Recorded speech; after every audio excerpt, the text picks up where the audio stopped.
Good evening, everyone. Welcome along to the SFC interview. This is Mike Heineman here, joined with Nathan Abbey. So, Nathan, first of all, how are you doing? Well, thank you. Yourself? Yeah, I'm doing good, mate. Yeah. Obviously, we had a few issues trying to get this organised today, but we managed to get it sorted in the end, so that's all good. Apologies. That's all right, mate. No worries. Obviously, you didn't really feature too much for Stevenage. You made, was it 6 appearances in the end? Yes. You were only sort of a short-term, on a short-term deal, I should say. So why were, what were your reasons behind joining Stevenage? Sort of why was that on your part? If I remember correctly, it was a short-term situation. I think at the time Lionel was injured, and you got a bit. I was kind of in between clubs, had something in the pipeline, and Graham spoke to my agent, asked if he'd be interested, and it's always nice to keep your eye in. So obviously we took the opportunity to help you guys out by playing a few games, and we went from there. I mean, he tried to extend it, but that's another story. Fair enough. You were on trial a couple of years previous as well. So how comes that one didn't materialise? Was that, was there anything in that you might have even signed a few years earlier, or was it just a trial? That we looked at, I think I was out of contract at the time, and sometimes people offer you a chance to come in and get fit. It was localish enough to myself. Yeah. It kind of went down as a trial. We was kind of just exploring options, but keeping fit. So the club obviously was fully aware of the arrangement that was put in place that would play any games that needs to. And should nothing suitable materialise, Stevenage at the time would have been an option for us, being as local as you were. I was in Bedford at the time. So it was something that we was looking at seriously, but obviously wasn't at the time the end goal. Okay, and then what was it like? You mentioned Lionel there. What was it like, working alongside him? Obviously, he's such a well-known name in the game, French international, Premier League as well. Yeah, it was good. Throughout my career, we used to share a similar pattern because we had the same goalkeeping coach. They put on goalkeeping pre-season, so at most seasons, rather than go in the first week or 2 week with our clubs, would go off on a camp where it was just goalkeepers. Okay, right. I'm on one of the camps one year. I think he may have been at Sunderland, maybe at the time. Mm-hmm. So he came on one of the camps. He was obviously a big, well-known name at that point. So it was not him. So I already knew him from the camp. And in what we call the GK Union, it's always a small network of goalkeepers. We do know each other. We spend time chatting to each other, and it's a small world in respect. Okay, yeah, and then obviously you were brought in there by Graham. So what was he like to work under? What was Graham like as a boss? Honest answer? Yeah, why not? Terrible. Probably the worst I probably worked under. Not in his management approach or him as a person. I think he was a fantastic person, full of energy, full of charisma, knew what he wanted. He just worked different to what I was used to. Obviously, I'd been a pro a number of years before that. And that was probably one of the reasons I didn't sign, because I just didn't like the whole military operation that he was running. And I think a lot of these players had come out of non-league. I think some he worked with him through his other business outside of obviously the football club. They knew how he worked, and it wasn't for me. It just that way of life. I'm a good pro. I work hard, but when at school, you get to a point in your career where you do what's right for yourself, and that weren't something that I was going to be interested in. Fair enough. And you mentioned there in regards to going further into the game as well a little bit. So you were assistant manager later on in your career, and then also were you joint manager as well. So what would you say you learnt off for some of these guys that that had managed you? What I've done is I've taken a little bit of everything from probably all the managers, especially the good ones. As I said, whilst Graham had a certain style that didn't work for me, there's bits that he done in terms of making sure people were together and working hard. That working ethic's important, and he always tried to have that running through his sides. Yeah. When I was an assistant manager, my brother, then went on to be the manager. Then when I left there, went to Bedford, I was assistant manager, went on to be the manager. Then you just pick up your own, I suppose, platform of how you want to manage and your style, how you want to come. I try to do what I enjoyed from managers, and the bits that were the dishonesty side of the game. I try to leave that alone and give the lads transparency at all times. Fair enough. That's a good answer there. Question there from Russ as well. were you always a goalkeeper, or did you play in any other position? No, funny enough, I used to play wide left, and I played there as well as playing in goal. So even when I was under 14, 15, 16, I was still obviously playing out on pitch. But I got to that point as a 16-year-old that I had to make a decision. Obviously, I was on Luton's books at the time, Yeah. and I went from what I felt was my strongest position, and that was in goal. So I decided to say, right, I'm going to focus on being a goalkeeper, and essentially speaking, that's what happened. And then when you played for Stevenage there, you made your debut in a 2-1 win over Dagenham. Do you remember much about that game and sort of the stint in general, really, the six games you had? Yeah, I had a good time. I'd be genuine. As much as I say what I said, I had a good time at the club. I was still training at Luton at the time, so my impact in terms of day-to-day contact with the squad was only over across 2 days. Okay. Used to be being full-time, so I was still training full-time. But at the time, if I remember correctly, I had a good run of 6 games where I played well. And I remember Graham pulling me and asking how much it was going to cost for him to sign us, etc. And we sat down and discussed it. So the numbers worked, but as I just said, certain things that I saw on the training ground just wasn't for me as a youngster still. Then that's trying to put their platform on their career in the right path, which I want to go. You can't manufacture it, but you can have an idea. And the idea I had wasn't meant to be. That's fair enough. And what was it like? Obviously, you had that back four in front of you as well, with Jason and Nathan Bunce as well was in there. Barry Laker, Simon Travis as well. And was it Lee Flynn on the left back position? Yeah, that's right. Yeah, it was. To be fair, it was a tremendous back four, full of experience, know-how, knowledge, understanding. You know, took no prisoners. Gave you a rollicking if you needed it. They took a rollicking if they needed it. It was one of the better back fours that I played with, and it's always difficult when you come into a new side because you've got to get used to people. People know how I operate. You know, I know how they operate, and that takes time bedding. I just remember at Stevenage, especially through Jace, it didn't take a long time. We all, clicked at the right time, which was good. Okay, we've got a question here from Scott as well. Are you and your brother still involved in the game? Not currently. I stepped down from the manager's job at Bedford back end of last season. Right. So I haven't been affiliated to a club since last season. I still speak to various different clubs, do a bit of scouting for a few clubs and a bit of agency work for some other people looking at players or sending players clubs away. Something maybe in the pipeline coming up soon, but we'll see what happens with that. Okay, that's really interesting. That's really good. Hopefully you can get that sorted out and finalised. What would your best advice to young goalkeepers coming into the sport be? And also a second side part of that as well. Obviously, goalkeepers are quite scrutinised in terms of making mistakes. So how did you deal with that side of it as well? Answering your first point, you've got to work hard. It's a tough industry, a really tough industry, and it's not for the faint-hearted. And unfortunately, we've got a generation of kids now that they're a little bit more wet behind the ears. Yeah. And I think as parents, you've got a responsibility to keep them out there working hard and always working on their weaknesses. Because as an all-rounded goalkeeper now, we're not just goalkeepers; we're outfield players, we're sweepers. We've got to use left foot. So it's just important to work hard. That's one of the key fundamentals, and be dedicated to getting that done. The last part of the question. You're never going to win as a goalkeeper. You're going to always make a mistake, but it's costly. I remember doing it in my first season before I got into the first team. I would come and take crosses anywhere. It wouldn't bother me because I was kind of lucky that I had natural spring. When I got elevated to the first team, you make a couple of mistakes and now all of a sudden you got the crowd on the back, or you're now nervous and you start going away rather than keepers and not coming for stuff. And I remember I spent a lot of time in my first full season not coming for balls that I would normally come for because I remember at the end of the season, I think I played 40 back-to-back games. So in the first season, that actually wasn't too bad, but I was still down with myself, and I just changed my approach and went back to, if I'm going to come for him, I'm going to come for him, and if it goes wrong, it goes wrong. You can't dwell on it. The minute you dwell on it, it's going to cost you dear. You can still be a match winner in 80 minutes if you make a mistake in the first 10 minutes. Oh yeah, 100%. And how did you deal with having that competition for places as well? Obviously at Stevenage there was, 4 goalkeepers on the books at the time?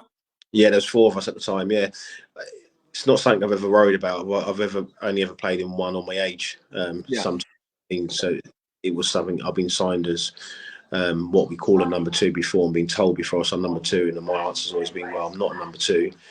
If I get an opportunity in the side, then I'm going to take it and I'm going to stay there. And I think I've done that for him. When I got opportunities, I stayed in the side, and it made it difficult for managers to leave you out. So competition is good because it keeps you focused on doing well. But I just think as goalkeepers, you're focused on doing well anyway, because we're just so heavily under the microscope.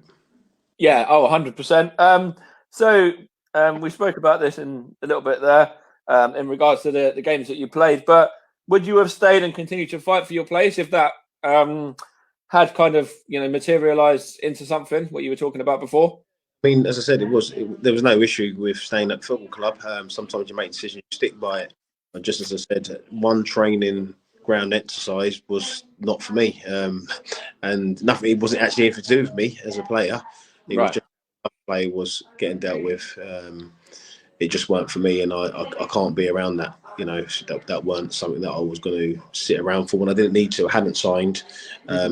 Basically, I could see that I'm quite opinionated. I'm a tough character. If I think something's wrong, I'll say it's wrong. And sometimes you can fall out with managers over that, or look like a bad apple. I've never been a bad apple, but if I think something's wrong or somebody's bullying somebody, I won't stand back and let it happen, even if that compromises myself as a player. That's just my nature. No, that's completely fair enough, and it's individual personality and traits, and everyone's different, aren't they? And everyone has different thoughts and different ways of dealing with things, and you want to progress through the footballing career, the footballing pyramid, I should say, and you'll do that at whatever level you need to do. Absolutely, yeah. So we've got a message here from Scott again. What was the most intimidating away ground that you played at in terms of like atmosphere and things like that? Millwall, without question. Millwall was a tough ground to go to, tight ground, fans fairly close, known for their off the field in terms of base trouble. Always a tough place to go. You could go there not ready mentally of what's to come, and I've seen players go there and shrivel up, and I've seen players there excel. So that was always a tough away game to go to because of the nature of the crowd. I enjoyed going there because I loved the atmosphere. As long as it stays football orientated, lovely. But that's probably been the hardest place to go for that type of thing. Fair enough. And what about sort of Stevenage and Luton derbies? Have you been involved in too many of them? I haven't really been involved in many Luton Stevenage derbies. It's quite weird because even I left Luton. Luton's my first club. I think ended up playing against them once throughout probably the rest of my career. So if I went on another 15 years when I left Luton, I only went back there once. You always kind of looked out for them games or hoped or would be in different divisions. And it just worked out that obviously the division I was in at the time when Stevenage was in them, or was at Luton, wherever it was, that they was in a different division. So the only way that was going to happen was a cup draw, which, the chance of it was actually slim in itself. And it did happen though. Stevenage did draw Luton in the cup. It was after you'd, I don't know if you might have been on the books at Luton at that point. I don't know what the sort of situation was when Luton came to Stevenage and won 1-0 in that competition. What year was that? The same year, 2003. 2003. I'm trying to think what the name of the trophy was now. Luton, I think we're in the league above. Been a JPT or something like that. Yeah. I moved by that point. I had moved on, and I think I would have found myself at that point at Northampton. In 2003, I'd have been at Northampton. Okay. So did you know much about Stevenage? Obviously, you mentioned being local. Did you know much about the football club before you signed? I knew quite a bit because I had a bit of background with Robbie O'Keefe and my brother. So I know Robbie the academy for a long while. So there was a few people there. Darren Saul was there, somebody I knew as well. So there was people that I knew from the circuit or from the non-league circuit that was already there. As I said, it was a club that I always looked to because when you're a player, you look at proximity to where you live, and sometimes that's key. And then also you look at the division they're playing in. I think just in the early part of my career, Stevenage were kind of a conference side. League. So obviously, whilst you knew that if you had to go down that road, there'd be a great idea because it was a big club, great infrastructure, could go places. Before you make that decision, you always have to explore your league options. And I just found that through them early days, it was a league was a priority. Fair enough. And then What was it like having? Was it Jace? Who was Jace your captain at that point, or was it Steve Watson? Jace. Yeah. So what was Yeah. it like having Jace as captain then? What was he like? He was a good guy. I've seen him. I think 2 years ago. I think we played Stevenage in a pre-season game, and traditionally at Olsey, when I was at Olsey, I was at Bedford on the management. Played them pre-season, so we got to caught up with him a few times, and still the same guy. Smiles. You see the ruthless side of him that he brought in the game, but you learn so much of people like that, and they're the kind of people you want around you because experience in this field, experience at the level, knows the level, and that's who you kind of bounce off. That's how you have to look up to, and so actually, these are the people you've got to imitate in terms of getting to where you want to be. Yeah, definitely. And Jace was a great captain. We used to call him King Jace. Everyone at Stevenage, that's how much he was idolised by the fans. He was a legend there for sure. For sure. I'm sure he still is. Yeah, 100%. And he's come back and he was on the coaching staff, as you said, a couple of times there as well. He's still involved in football. And he's been at the club a few times after leaving as a player as well. So how good was Anthony Eldon as well? Obviously, I bet you were quite glad to be the goalkeeper that didn't have to face him sometimes. Yeah. I remember Anthony, he had the shooting of a lion. The pace that he could put on the ball in training was phenomenal. He was the best that I'd probably seen outside of the pro for a long time. I'm actually surprised with him he didn't go on to make a better career. He had a good career, but I thought he would have gone on to big things. He was young, maybe naive at times, and had a lot to learn still to keep him grounded. But he was a lovely kid. Loved the club, loved scoring goals for the club. But it's just that tricky one when you're forward. You're good in what you're doing, but you need somebody to keep you on the right path, to keep you hungry, to keep you on scoring goals. And then I know you went on the moves, but you have to have that same appetite that got you that first move. So pleasure to work with and a lovely fella. And then when you saw the club, on the rise through the Football League, through winning the conference and then going up via the League Two playoffs as well, was that something that you followed? Do you still, sort of follow the club a bit? Even though now, still look out for results. Always have since even before I played for the club, I looked out for the results, and to see them go through the ranks in the way they did. Graham played a massive part in some of that as well. But to watch them keep bouncing through the leagues was a pleasure, and I think they're at that tipping point. I use MK Dons as an idea when I look at they were similar at the time.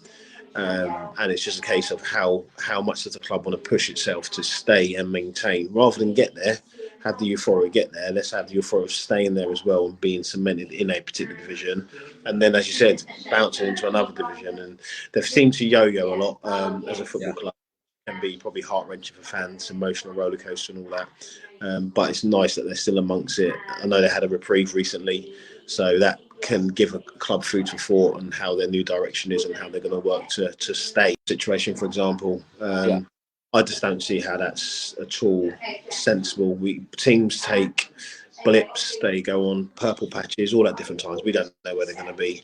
When you get to them pressure cook situations, when it's the playoffs and points now mean you got to play every inch of that point, teams will cope and some won't cope. And I just think if I'm third and someone behind me is in sixth and they get to the playoffs and I don't, something can't be right.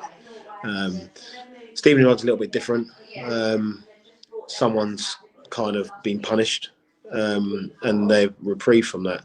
Is that fair? I think that's fair enough for me, because what else do? You can only promote somebody else from division below, or you've got to play with a team lighter. So reprieves I don't really have a problem with, but the other way around that we saw early on, not for me. Fair enough. Got a question here from Dan as well. What are your thoughts on Stevenage's new goalkeeper, Jamie Cummins, who's signed from Chelsea? Do you know much about him? I know the lad. I know his agent and people that look after him. You look at goalkeepers, it doesn't matter if he's goalkeeper player, goalkeepers need time. The one thing that got me through my career is Lenny Lawrence made mistakes, as we spoke about before. But he gave youngsters time to develop. Every youngster. Look at Dele Alli when at Spurs, he was on absolute fire.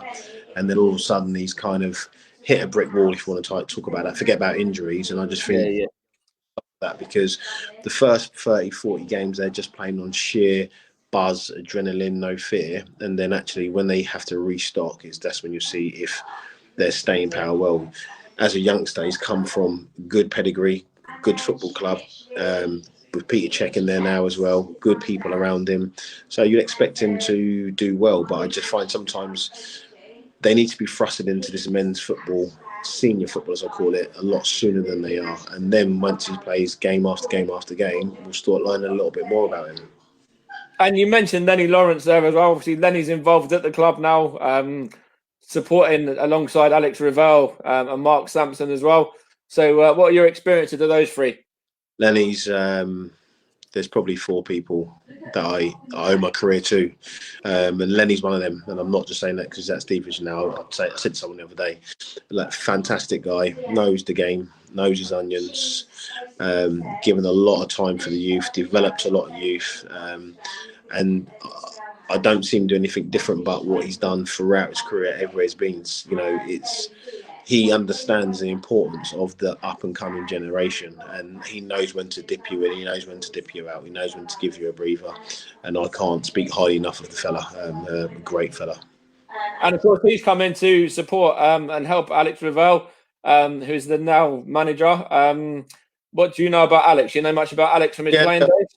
Yeah, I know Alex. There was talk with us when I was in charge at Bedford last year, signing him. So there was kind of talk that we were going to try and get him in. I think we got close to doing a deal. Didn't happen at the time. And again, something that's good for the football club.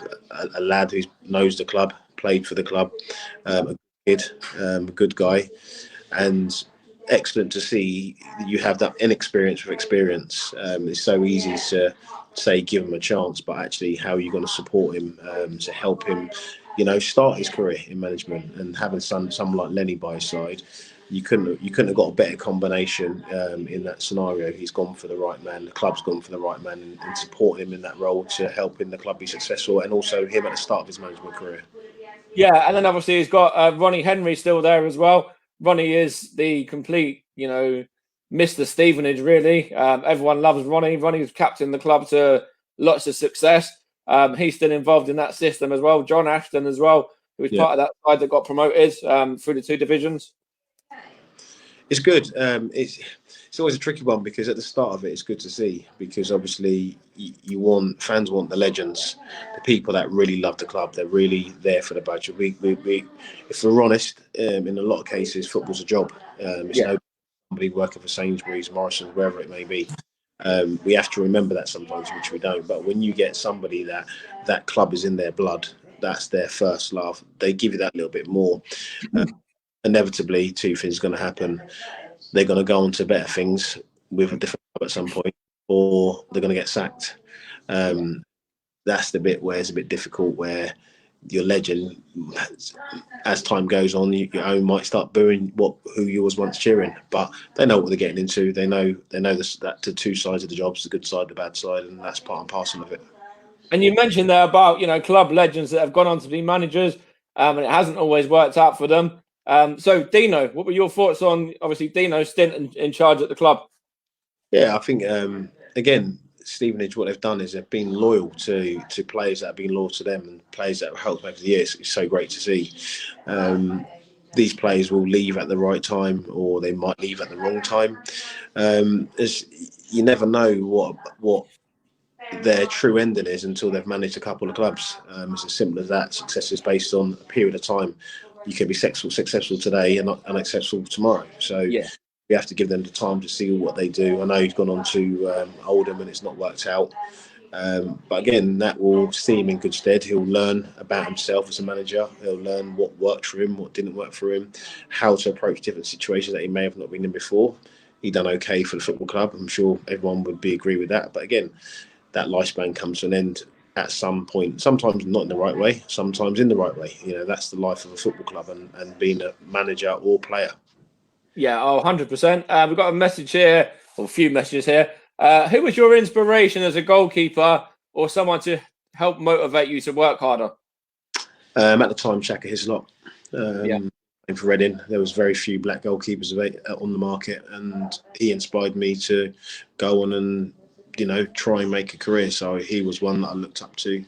as well as your regular ones. Your Peter Smikes of the world, but you never know if you're going to reach that level. So you kind of kept within something that may be achievable to yourself.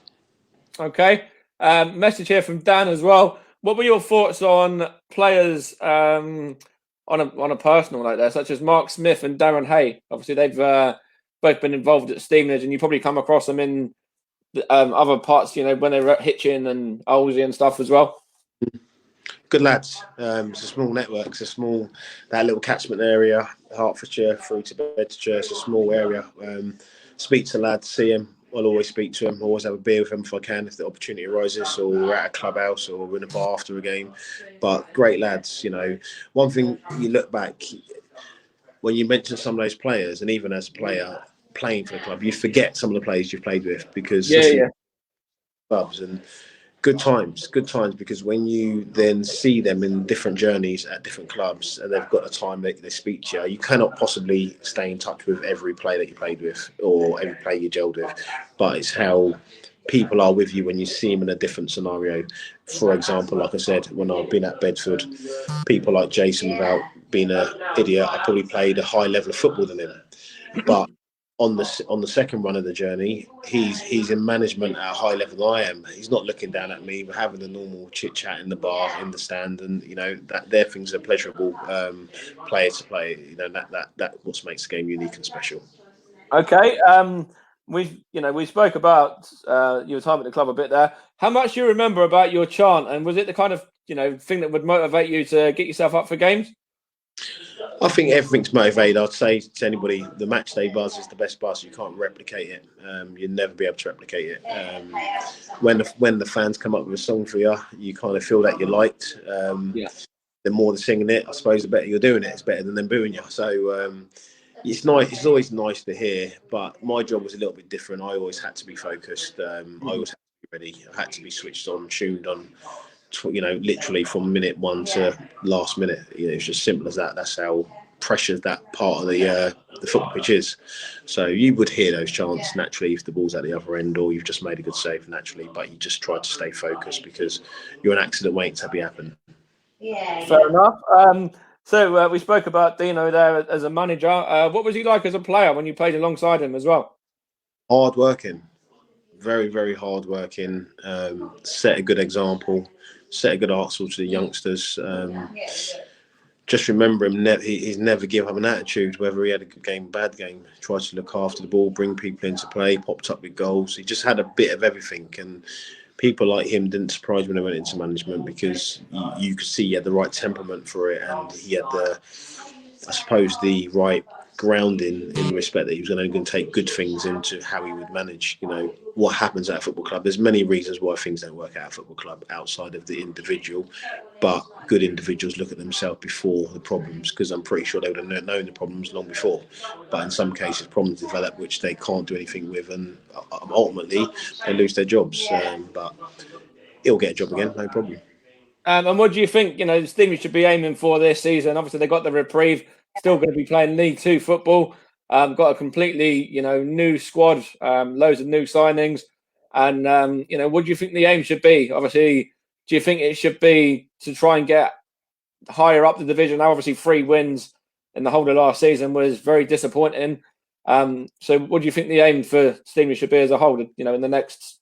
To be fair, unacceptable on all levels for any football club. 3 wins.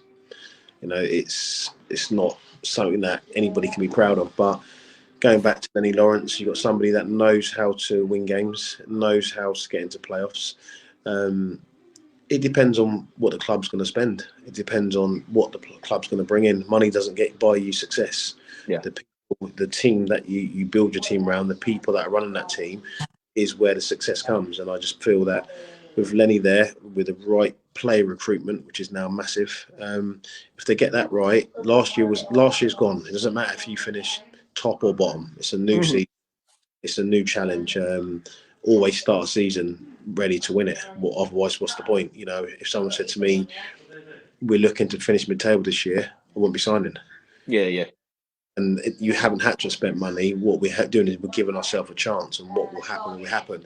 The common sense tells you if you've nearly got relegated, mid-table's a good starting point again for a club. You've got to remember the club's now rebuilding. You could have been a massive tall order getting back into the league. What we said, they have to stay grounded and stay sustained in the League Two. Anything above mid-table, we know based on last year's a bonus. But why not give it a shot? Why not give it a push? And what's the what do you make of, like, the sort of squad that they're getting together? Have you seen much of that? Do you know many of the guys from the lower divisions, like the National League and stuff that they've brought in? Again, we in the job that being a manager, I've had to look in the National League to sometimes sign forwards that are not playing, etc. So you always have to familiarise and keep on top of who's who. It's early days. I think the weirdness of playing with no crowds, the setup of how we've been, the break, it's all changed this year. Not just for a COVID point of view, but just your preparation is all different. It's knocked everything out of sync. It's always a danger when you're assembling a full new squad, because these players need time to adapt. They need time to gel and become one, and that will take its time. But in terms of face value signings, they look very positive. Look like it's a good new start for the football club. Will they gel straight away together? Time will tell. But as I said, with Al and Len there, I'm sure they've got the experience and understanding, especially through Lenny, to how to get these people fighting for each other and fighting for the badge, more importantly.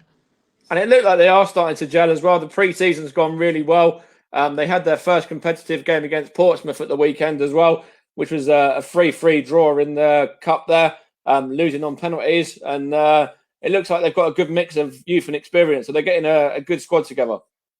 Yeah, pre-season. I hate pre-season. I'll be honest. It's the most falsest platform.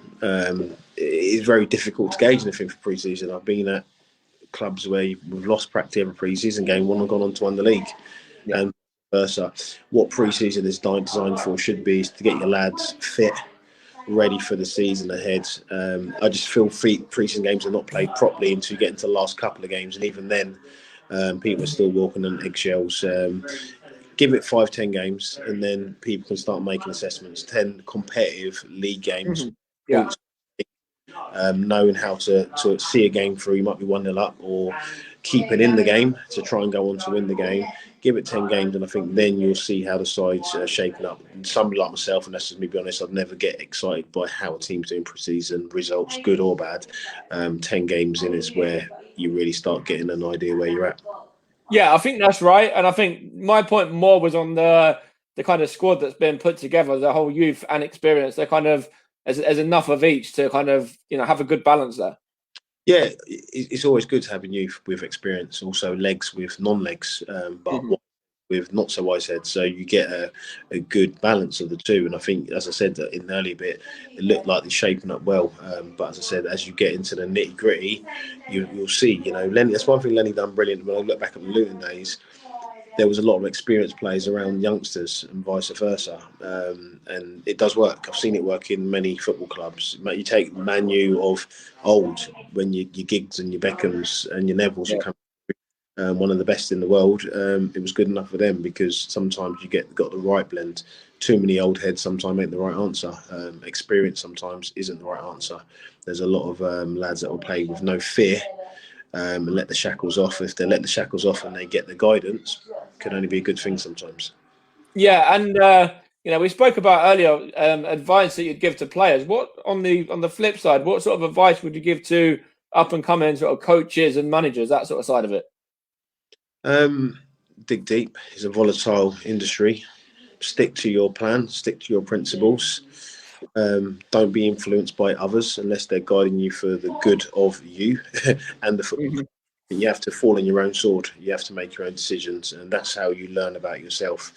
When they take these badges, they're reading out of a manual. They're coaching based on the manual.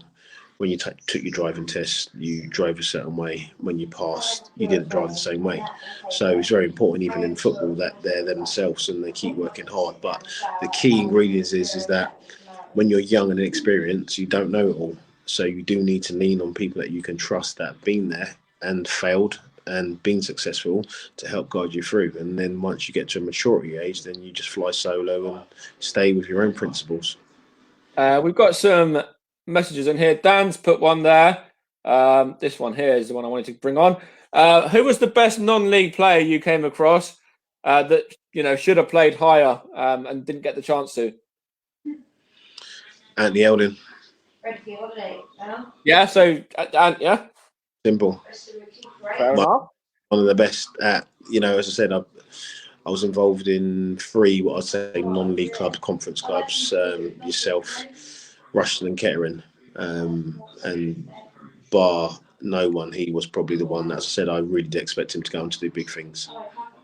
We don't mention Rushden and Kettering too much on here because of the rivalries between them as well. Yeah. So was that a bit strange? Did you get a little bit of stick when you went there, on the fact you played for Luton and Stevenage as well? No, not really. I think Justin, rest his soul, at the time when I was signed to Rushden, he had 2 very good kids there. They were both having a bad time. I'd done 2 months, and I think they were both back ready. I trained with them daily, I helped them, and I thought they were ready to step up. And one of them, Joe Day, obviously went on to Peterborough, so obviously that judgment call was right. Lee Harper, a good friend of mine, needed help at Kettering, and I just said to Justin, "You've got 2 kids here that are now back and ready. I'm going up the road, ploughing with them," and that's what happened. So, whilst we say that, you're almost looking at favour sometimes. Helping people out. I had just set up a business at the time, so I wasn't wanting to be full-time training because I don't know.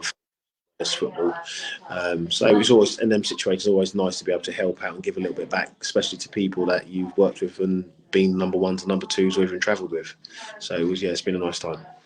And then in regards to your career there, do you miss putting on the goalkeeping gloves? And do you have any regrets on your career? Kind of 2 separate points to that question, really.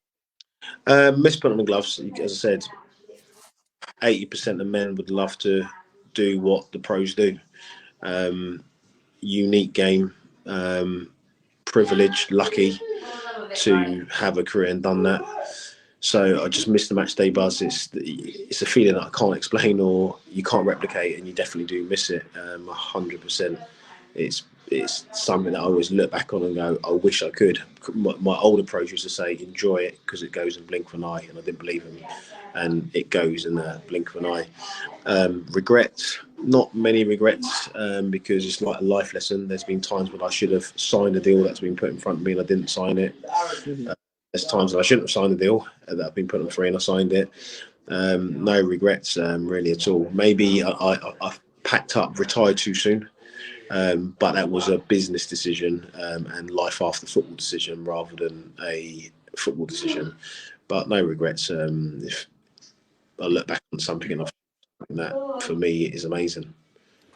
Dan's put a good question in there. Excuse me. He doesn't know how to word it properly, but how come we've not seen too many young black managers get the chance, like other managers and stuff? And we'll throw in the Black Lives Matter movement as well into that as well.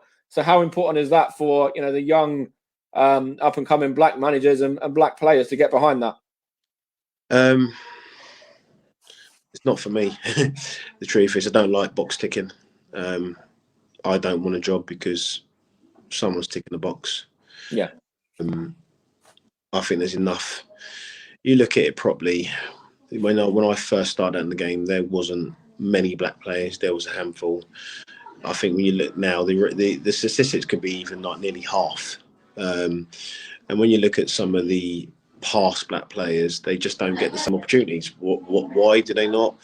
You have to look at the chairmen. You have to look at the owners. You got to speak to the football clubs. It's not football. It's people, directors, board members make decisions of new managers, and unfortunately, some black managers are not getting the opportunity or chance that they deserve. The game's very cliquey in respect that when you look at certain divisions, it's like a merry-go of managers. The same managers recycle. They've failed at clubs, but yet like Alex Ravel, being given a great opportunity, very rare, because somebody would have gone with somebody because they know his name. But actually, he's achieved very little as a manager, and that's not being disrespectful. That's the truth. But that Black Lives Matter. I think there's so much wrong in society first, because that's where it starts. Mm-hmm. I think all creeds and colours are racist to some degree. It disappoints me we live in an era like this, because I think we as black people also have to help ourselves in the way we act and conduct ourselves. But at the same time, I think there's a bit where we've had enough. They've suffered this for too long, and it's not just football. There's many jobs out there where people got the right credentials and they're being overlooked. And unfortunately, I've seen it, I've lived it, I've breathed it, and some people don't understand it. And that's why I don't normally talk about it, because it doesn't annoy me, but you really do have to have been through it to understand. It. Yeah, for sure. Yeah. So we mean like someone making racist remarks when I'm playing football. I'm talking about the deep-rooted. He remembers a young pro, a young YTS going through. I acted different, and that's the facts. Because of my colour, I acted different around the right people, the coaches, the directors, the chairman. I didn't act myself, which was my culture. And it took till I played 100 league games to then go, actually, I've ticked my own box, which was having a start of a career, and now I can be myself. And it's a shame even someone like myself felt that way. I've never broadcasted that, but that's how I felt. And we're just in a time where it's not going to get any better quickly, and the more we keep ticking boxes, we're making the problem worse. Yeah, that's fair enough. Have you been down the Borough as a fan, and what do you think of the new North Stand, and now the stadium's completed? I see the stand by chance recently, so I was visiting someone at the club. Haven't been down to watch. You don't get the time to when you're still playing, and obviously when this was the first season, although it's not kicked off, that I've not managed or been a part of a management team. Very difficult to get through, because whilst you guys are playing, we're playing, or midweek, if we ain't playing, I'm watching a player or watching the team that we're playing. So it's a full-time job, like it is for a pro manager. So there's lots of grounds that I need to get out to, or want to get out to, whilst I'm not playing at the minute. And when we do get opportunity to get back in stadiums, I'll take that opportunity. So I've been to a handful of places since obviously I stopped playing, because I've still been involved in the game, and it's not allowed me to have the chance to do it. And then what about the obviously with the whole COVID situation as well? Have you seen much about what the club did with the community? Yeah, fantastic. In times like this, it's about supporting each other and being there for each other. And from a club point of view, everything's documented and broadcasted. It's good for PR, it's good for the club. It's good to see that actually people actually care. They care about the supporters, not just supporters, outsiders to supporters. It introduces new people to the football club. It gives them the exposure that they need. Very, very good time for a football club to come together with the community. And I think they've done the right thing for a good cause. Okay. So what was I going to say here? Yeah. So, what was it like working with your brother? Obviously, you worked together. You were part of that team together, the management team. So what was it like working alongside somebody that close to you? Was there any sort of disagreements and stuff, or was it kind of just you were on the same page? No, me and my brother cut from the same cloth. Our beliefs are the same. His coaching, his attention to detail and coaching is far superior than mine was.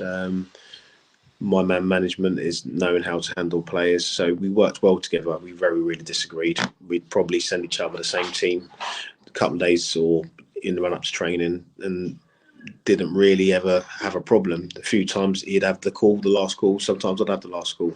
We trusted each other, and that was a big thing. I trusted in his decision. He trusted in mine. And what was it like to work alongside him as well? Because you don't always get that opportunity to work alongside family members like that. So what was it like to work alongside somebody that close? Yeah, it was good.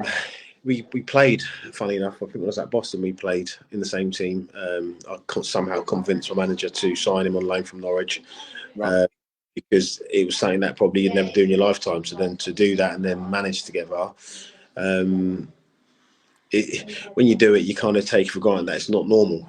You just treat it as normal. So it was a special moment for the pair of us being able to work alongside each other. But I think if we had to make the same decision, we both trust in each other, you make the same decisions. And I think that's when we talk about the clicky element of football. Mm-hmm. to be a brother, but somebody that you trust when you get a job. When you look at Graham, we can go back to Graham. When you look at his traditional backroom staff, it's been John Drea's, Dino Maria's, the same people that he relied on. Eventually, they have to go off and do their own thing.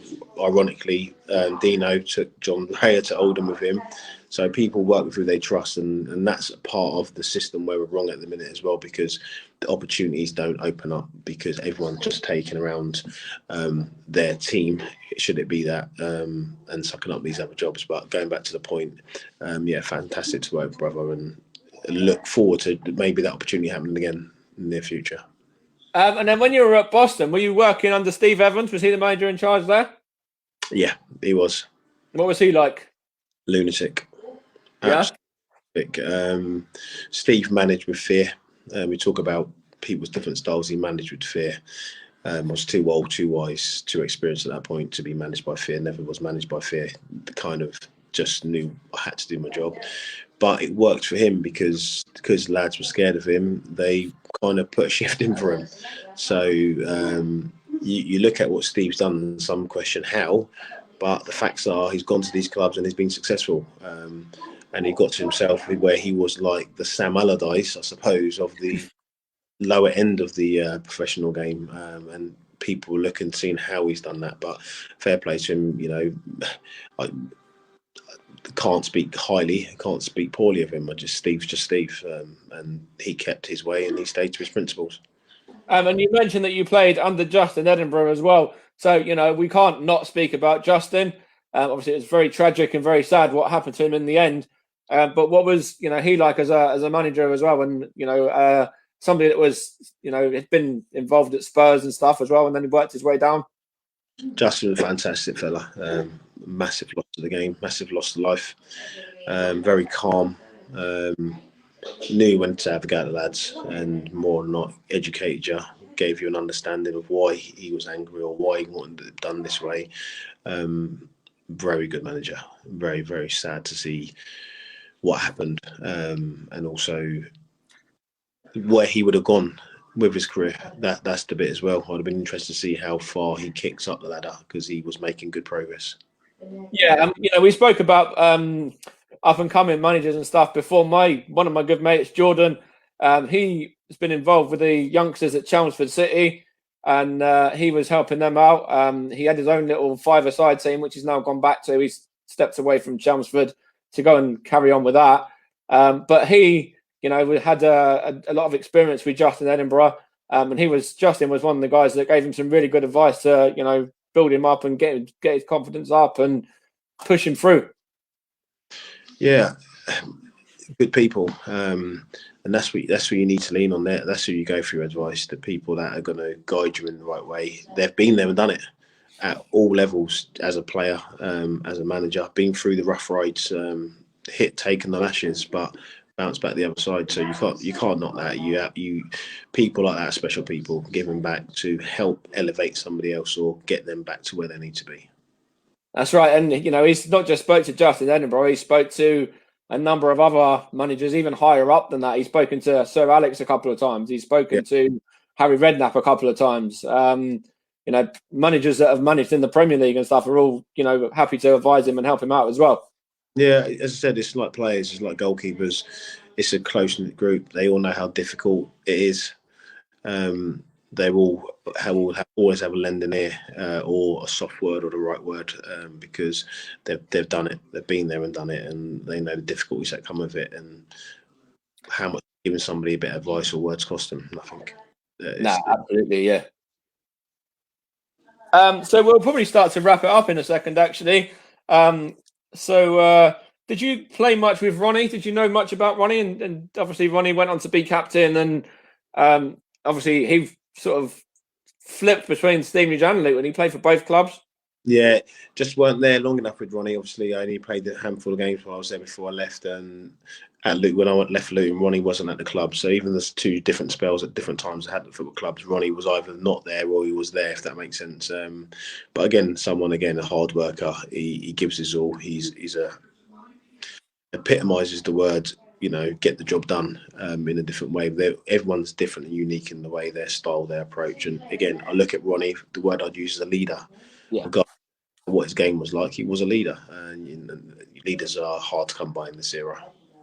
And then in regards to a little bit of sort of banter in the dressing room and on the training ground and stuff as well.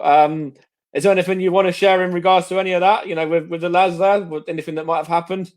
Nothing in particular. There's so many stories every day. I think that's the good side of it. When people talk about missing the game and talk about missing the banter, banters on a daily occurrence, they'd have stories for days. Some of them are too explicit or too, in this era, you can't speak about them. But that you'd have in the pub with your mates would be the same.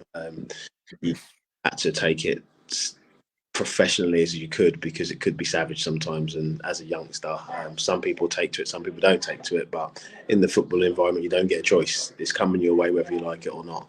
And the world wasn't as PC as it is now, so you could get away with murder within your band like that, which now you probably have to calm yourself down a little bit. Being in the spotlight, the media, everything's changed. The lads still have banter and have the crack, of course they do, but I think they're just a bit more careful with it now. And then finally, what are you up to at the moment? Obviously, you said you're not involved in football, and you said you got your business there. So what's your business sort of entail? What do you do with that? So when I left the Dons, I set up a car business, selling new cars. We look after a number of players, agents, managers. We put a body shop on with it now. So we looked after predominantly the football market, because the football market was getting a raw deal, because everyone took it, they had money. We do everyone now, consumers, businesses. But it's still nice to be affiliated with the game in terms of helping them out, the up and coming youngsters, advising them properly. You don't need to see 3 Lamborghinis on your drive and you've only played 2 games. So sometimes putting the right advice into them without taking the money out of their pocket. So we've got a mix of everything really in what we do, which is nice. Okay, and then just the final one really is in regards to mental health in the game as well. Ben Kennedy, who was at the club, he's had his own issues with mental health, and that's come out in recent sort of days and weeks. He's no longer with the club and stuff now. But how important is it for the clubs to really be able to support people's mental health as well as their physical side of it as well? 10 years too late we are in dealing with it. Fortunate because I was mentally tough, maybe because of the position that I played in.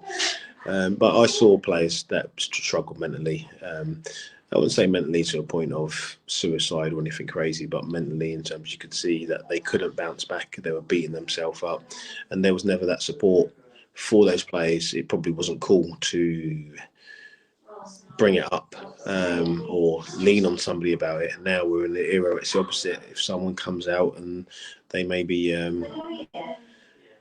not feeling great, not mentally strong enough to cope, they can talk about it and they don't feel embarrassed to talk about it. There's support avenues out there. There's people that are there to help them, and rightly so.